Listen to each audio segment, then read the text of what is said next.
Okay, awesome. I just made a video on the TV show from the producers of Lost, starring Hal Perrineau as one of many people trapped in a nowhere town where they are preyed on by these mysterious ghoulish type creatures that come out at night.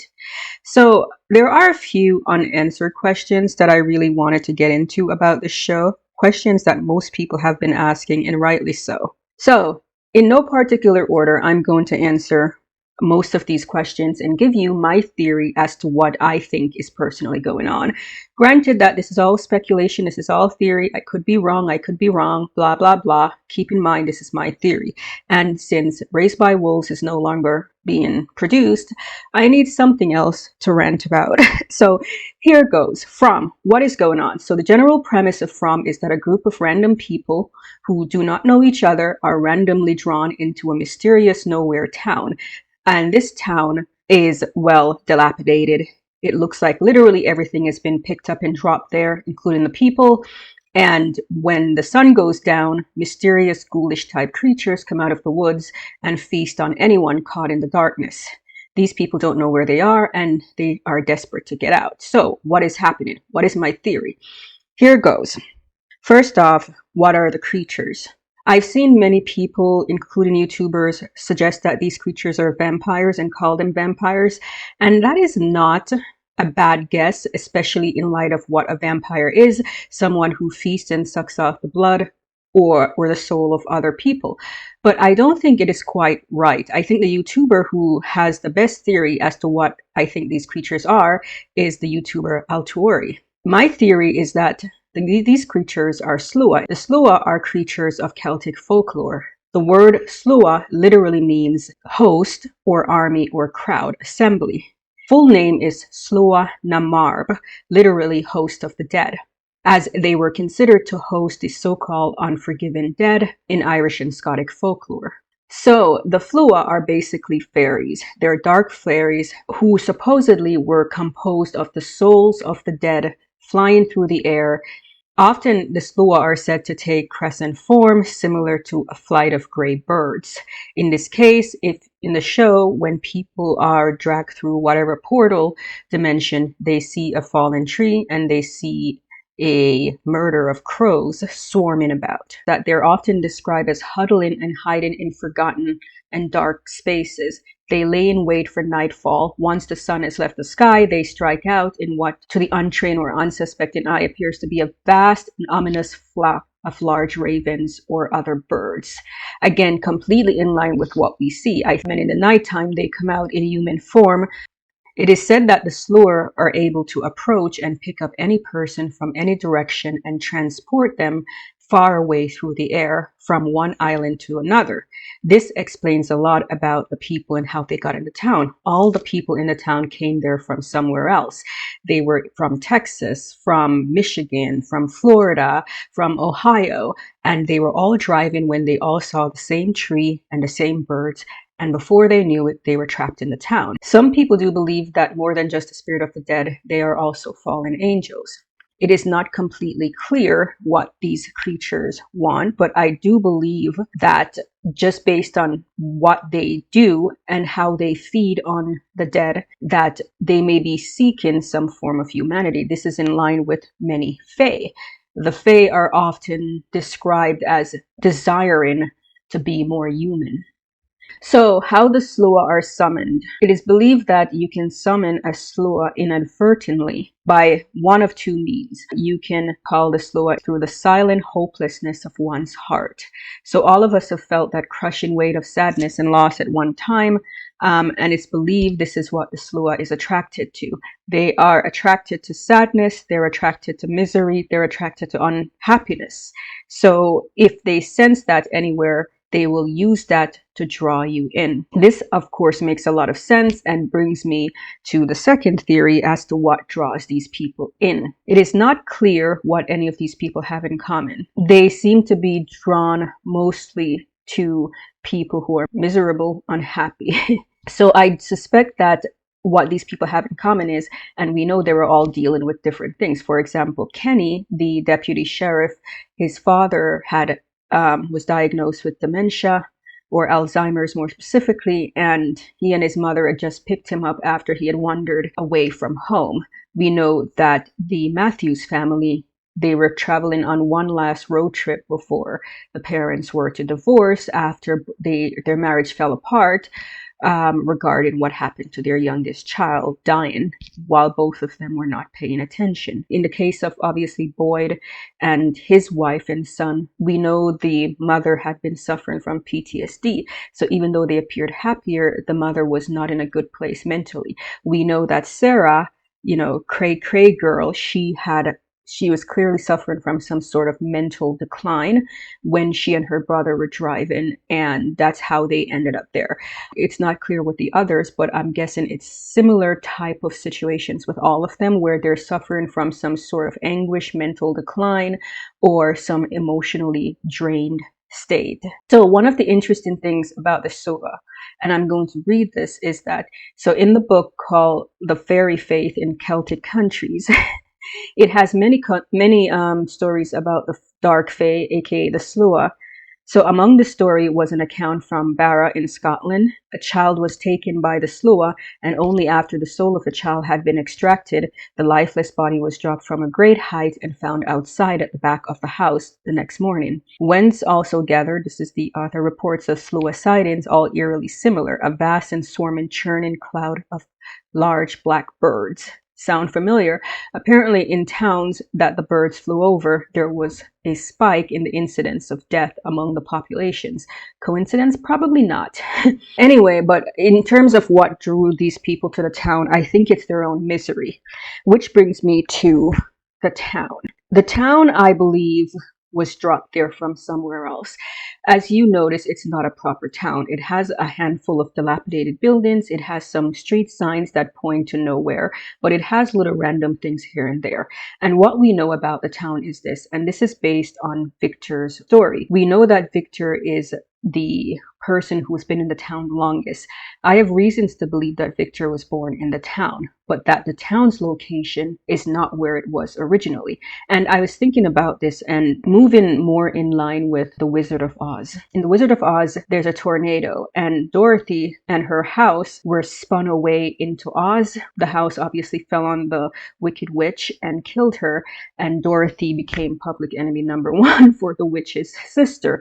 But what I'm trying to say is I believe that there might have been some natural phenomenon, some earthquake or some sort of tornado or hurricane that might have picked up elements or buildings from this town as well as the people and just dropped them in the middle of wherever this pocket dimension is. And I do believe it is a pocket dimension, and I will get to that in a second, but I do believe the town was dropped there from somewhere else, and I believe Victor came with the town. In one episode, we see Victor emerge from a storm shelter. Get it? It was a storm shelter. He then went to the town proper, and he was surrounded by the dead bodies of people. So what I believe happened was that Victor and the residents of the town that he was living in were picked up perhaps during a storm or a tornado or an earthquake or something, and they were whisked away into this nowhere pocket dimension. The boy in white approached Victor and encouraged him to hide in the storm shelter where he was protected. Victor listened, but the townspeople got no such help, and this is why after he emerged from the storm shelter, everyone was dead around him. So I believe that's why the boy in white, he had invited Victor to come out and play with him on that spinning wheel. I think that's a metaphor for what's happening with the town, the pocket dimension. The Fae live in pocket dimensions that most people in the real world cannot see. They're known as the Unseelie. They live in these pocket dimensions, and they can enter into our real world at any given time. I do believe that, and based on a lot of the symbolism and a lot of the imagery that we've seen, it appears to be leaning towards the Norse aspect of mythology than Celtic, but maybe a little mixture of everything. The rock where Boyd found the talisman and the talismans themselves, they are used to keep the Fae inside their pocket dimension to prevent them from getting out into the real world. Now, who did this, when they did this, it's not clear. We could be dealing with, Norsemen from 2,000 years ago. I do believe time also moves differently in this pocket dimension. and I'll get to that in a minute, but I believe that whoever trapped them here used the talisman to do it, and the rock. And I think that rock is probably a marker for the location or the exit from this dimension. But I do believe at some point there might have been some natural disaster in our world. Again, it could be a tornado, a hurricane, a tsunami, something triggered a rift in this pocket dimension and perhaps caused the nowhere land, this pocket dimension, to start spinning on its axis, not unlike the spinning wheel that the boy in white and Victor played on. I think it's a metaphor for the dimension moving about.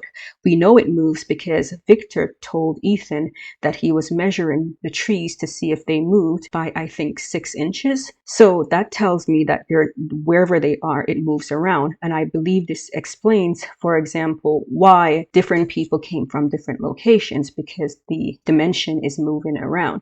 The pocket dimension is moving around. The location moves around. That the rift allows the Fae to be able to not get out of their pocket dimension, because I think the rocks and the talisman do keep them in the dimension, but I believe it allows them to maybe make contact with the outside world, which is what allows them to lure people into this pocket dimension, even if they themselves cannot leave it. Talismans and the rock were removed, the Fae would be able to enter our world, but as long as they're there, they're trapped inside. But there's a rift open in this pocket dimension that allow the Slua to basically lure people into it, even if they themselves are trapped inside this nowhere town. The opening can move to different locations, either on its own or with the collective will of the Slua, who then uses that opening to lure people in. And this, of course, brings me to the theory that I wanted to cover, the boy in white. Who is the boy in white? Interesting. I've seen him call everything from like a ghost or a dead child or maybe a simulation. I've seen one theory that we are living in his wacky nightmare. We do know a few things about the boy in white. We do know that he only communicates with children or people with mental or cognitive decline.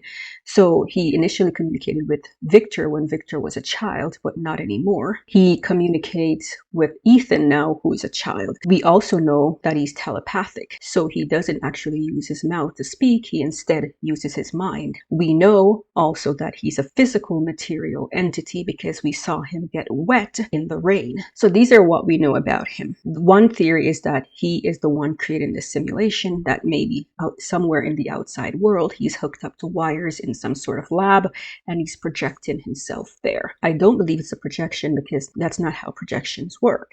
Like, he is a physical entity in the town. A projection is just an astral projection, so you're not a physical entity. And even so, it doesn't explain why he cannot speak, which brings me to the second problem. What is he? Going back to the Fae theory that these are dark Faes known as Slua, one of the things the Fae was known to do was to kidnap human children. So the Fae was said to infamously take human children and replace them with Fae children or elderly Faes who were dying. Often when the bond between a Fae, I guess, mother and a human mother breaks, usually if the human mother finds out that the child is not hers, then she will either choose to keep the child or abandon the child. And when that happens, the Fae will decide what to do with the human child.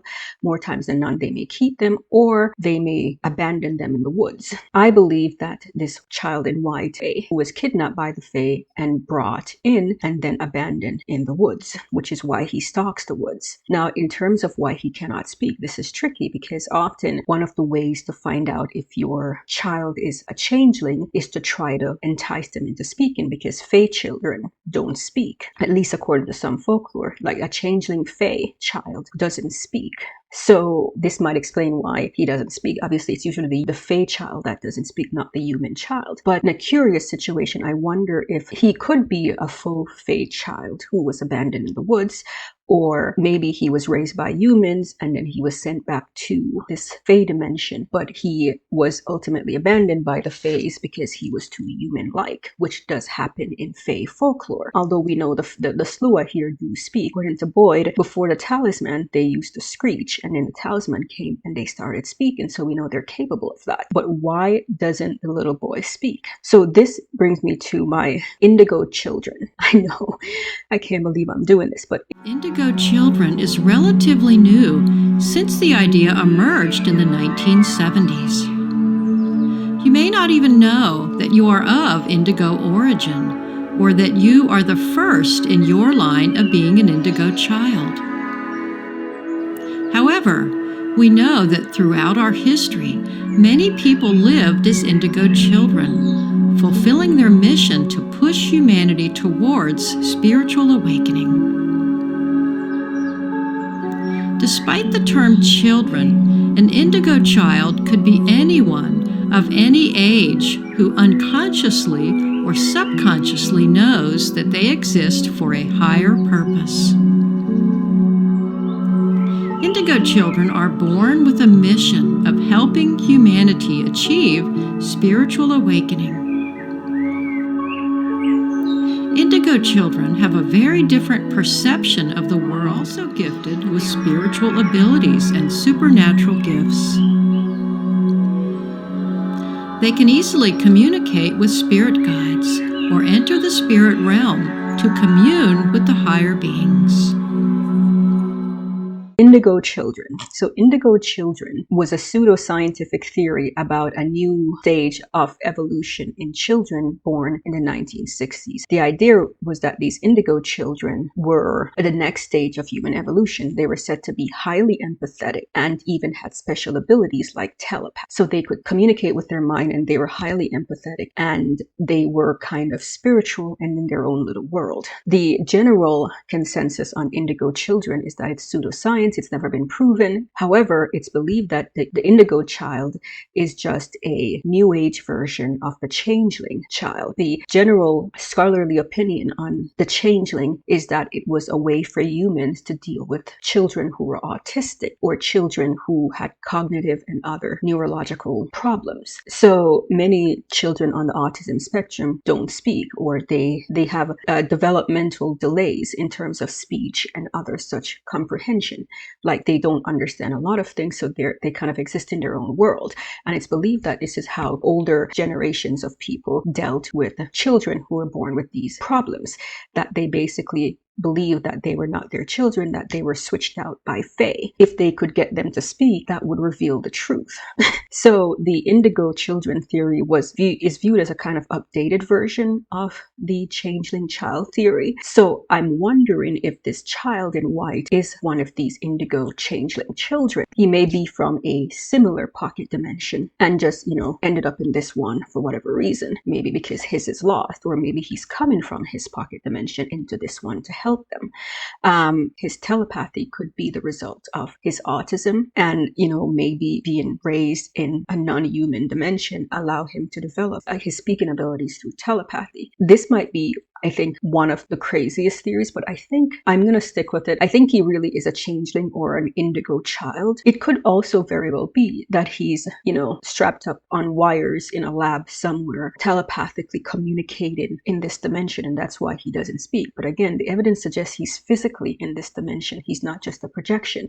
So I believe he is, in fact, a changeling, either a Fae changeling who was raised by humans and who never developed speech, hence the indigo child theory, and who was ultimately returned to this dimension. But the Fae, not knowing what to do with him because he's too human, have basically abandoned him. Either that, or he is just fully human, who was in fact kidnapped by the Fae and raised in their dimension. Since we know these creatures never spoke until humans, so it's likely he never had reasons to speak, and he developed his abilities in this kind of supernatural dimension. It could be that, or it could be that some kid is dreaming. We're all stuck in this wacky nightmare. So we don't know. Anyway, but that's just my theory on who the boy in white is. I believe he's a changeling indigo child. This brings me to my theory about the dog. I've seen some people claim that the dog is not the same dog that Victor saw as a child, because it couldn't be. Dogs don't live that long. So when Victor first encountered the dog, it was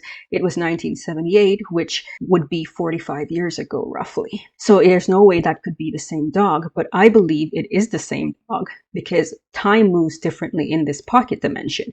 So it might have been 45 years from the time Victor and his townspeople were picked up and dumped into this nowhere land. But for people in our world, it could have been the equivalent of like a month. And that is what I believe about the dog. I believe it's the same exact dog, but it's the equivalent of a month in the outside world. We know that in Fey dimensions, time can move very quickly. It depends. The showrunners have chosen so time moves very fast in this world. If, say, the Matthews family were to exit the town, they would discover that only a week had passed or a day had passed since they disappeared. Doesn't this make a lot of sense, though? So I believe it is the same dog, and I believe the dog is the key to getting out of this town. We saw that Boyd chased after the dog, but he tripped and he got lost. That's how he ended up finding the rock with the talismans. And this is interesting because, again, it further plays into my theory that the rock where he found the talismans is some sort of marker for the exit of this town. I don't know if there is an equivalent of it outside the pocket dimension, and maybe that is what caused the opening, because the outside version of it was maybe moved or damaged by natural disaster, or maybe humans themselves just moved it and it caused the rift in the pocket dimension or the opening outside of this pocket dimension where the rock is, or whatever marker the marker is. I do believe that the dog is from there, that it's most likely a farm, because it would make sense. The dog, the goats, the chickens. When Boyd went into the woods, he found the goats and the chickens. The dog, he responds to whistling and he responds to gunshots. Sometimes it comes out of nowhere and the dog runs off.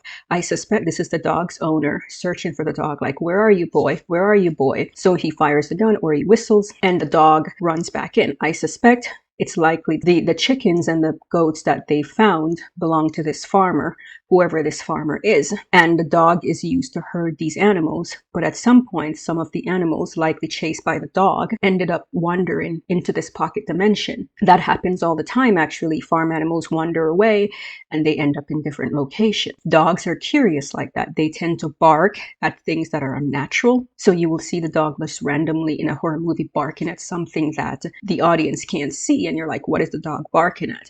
I suspect the dog sees the unusual phenomenon, which is the doorway into this pocket dimension, and it barks at it. It wanders into it, and whenever its owner whistles for it or shoots his gun, the dog runs back out. If they follow the dog out wherever the dog was going, they would find an exit, because it knows an exit and an in. It can come in and it can go out. Boyd, that he tried to do this but lost his way and lost the dog and subsequently got trapped.